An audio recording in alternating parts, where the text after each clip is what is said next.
আন্তর্জাতিক শ্রমিক দিবস উপলক্ষে রাঙ্গুনিয়া উপজেলা জাতীয় শ্রমিক লীগের উদ্যোগে ১ মে বুধবার সকাল ১০টায় রাঙ্গুনিয়া উপজেলা পরিষদের মুক্ত মঞ্চ এলাকায় রাঙ্গুনিয়ার বিভিন্ন ইউনিয়নের শ্রমিকদের নিয়ে শ্রমিক সমাবেশ। রাঙ্গুনিয়া উপজেলা শ্রমিক লীগের সভাপতি বাবু রতন দাসের সভাপতিত্বে সাধারণ সম্পাদক এস.এম. সোহেল রানার সঞ্চালনায় সংক্ষিপ্ত আলোচনা সভা অনুষ্ঠিত হয়। এতে প্রধান অতিথি হিসেবে বক্তব্য রাখেন চট্টগ্রাম উত্তর জেলা শ্রমিক লীগের উপদেষ্টা, বাংলাদেশ সড়ক পরিবহন মালিক সমিতির সাধারণ সম্পাদক মোহাম্মদ আব্দুল মান্নান। বিশেষ অতিথি হিসেবে উপস্থিত ছিলেন চট্টগ্রাম উত্তর জেলা জাতীয় শ্রমিক লীগের যুগ্ম সাধারণ সম্পাদক এনায়েতুর রহিম, উত্তর জেলা শ্রমিক লীগের শ্রম বিষয়ক সম্পাদক মোহাম্মদ শহীদুল্লাহ,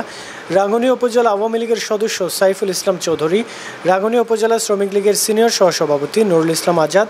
সহসভাপতি আব্দুল মোনাফ, আলহাজ মোহাম্মদ ইদ্রিস, মোহাম্মদ ইউনুস, কবির আহমদ, জাহেদ ফারুক, উবায়েদ চৌধুরী, যুগ্ম সম্পাদক শামসুল হক, সাংগঠনিক সম্পাদক সেলিম উদ্দিন, প্রচার সম্পাদক সাংবাদিক জাকিরুল ইসলাম জাকের, সহপ্রচার সম্পাদক পেয়ারুল ইসলাম, পৌরসভা শ্রমিক লীগের সভাপতি আবু বকর সিদ্দিক, সহসভাপতি আলাউদ্দিন, সাধারণ সম্পাদক এসারুল হক। আরও উপস্থিত ছিলেন আহমদ জরিফ, আব্দুল আলিম টিটু, আনোয়ার হোসেন, রাসেল রানা, রাজীব, মিজান সহ অন্যান্যরা। আন্তর্জাতিক শ্রমিক দিবস উপলক্ষে শ্রমিকদের নিয়ে শ্রমিক দিবসে নিহত সকল শ্রমিকদের স্মরণের র্যালি ও সংক্ষিপ্ত আলোচনা সভা অনুষ্ঠিত হয়।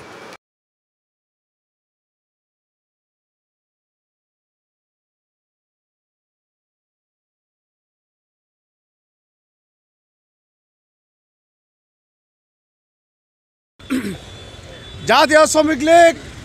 রাঙ্গুনিয়া উপজেলা শাখা কর্তৃক আয়োজিত আজকের এই মহান মে দিবসের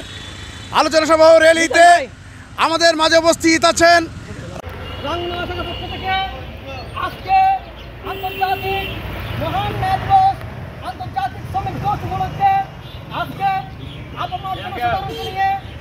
সভাপতি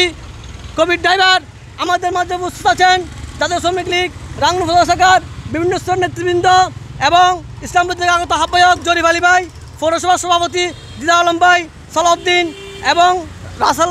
রাসেল রানা সহ জাতীয় আনোয়ার ভাই, জাতীয় শ্রমিক লীগের বিশেষ